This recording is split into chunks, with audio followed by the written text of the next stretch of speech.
2023 Free Agency, 3 observations on the Jaguars after first day of legal tampering. With the Jaguars making little waves on the first day of free agency, here are our thoughts on where things stand today. The first day of free agency has come and gone, and the Jacksonville Jaguars did exactly what they were expected to, nothing.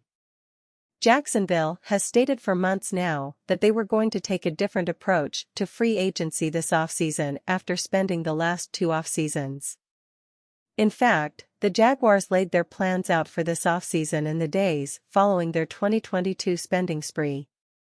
But we're trying to fix this thing long-term and have a vision for the future as we build this thing out, Jaguars general manager Trent Baalke said in March 2022 after signing Christian Kirk, Foye Oluokun, Brandon Scherff, Foley Fatukasi, Evan Engram, Zay Jones, and Darius Williams. And, right now, it's a combination of free agency and the draft. We hope to get this organization to a point where we're not relying on free agency as much and we're relying on our drafts and second contracts and those guys. So with the Jaguars standing pat on the first day of legal tampering, what can we make of where the dust has settled? We break it down below. If there is one position the Jaguars should continue to poke around and try to gauge interest in, it is clearly the cornerback position.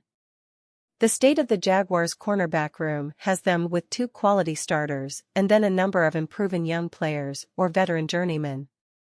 After shedding Shaquill Griffin and Trey Herndon from the roster, the Jaguars need to find replacements. Luckily for the Jaguars, the cornerback market wasn't overly active on Monday. Jamel Dean and Cam Sutton earned big deals while Jonathan Jones went back to New England, but otherwise it was a quiet day for one of free agency's better position groups. There are young, potentially expensive options like Sean Murphy-Bunting, who the Buccaneers let walk for Dean, and then there are cheaper ones like Emmanuel Mosley and Tavierre Thomas. The smart play for the Jaguars would be to add a veteran cornerback this week and then draft one early in April. The Jaguars wanted to add multiple cornerbacks this offseason, and there is still a clear path to doing so after a quiet day 1. The best thing to happen to the Jaguars on Monday was seeing Arden Key not make a move. Key was one of the Jaguars' best defenders a year ago despite never being an every-down player, producing as a sub-package pass rusher and filling in both inside and outside in nickel formations.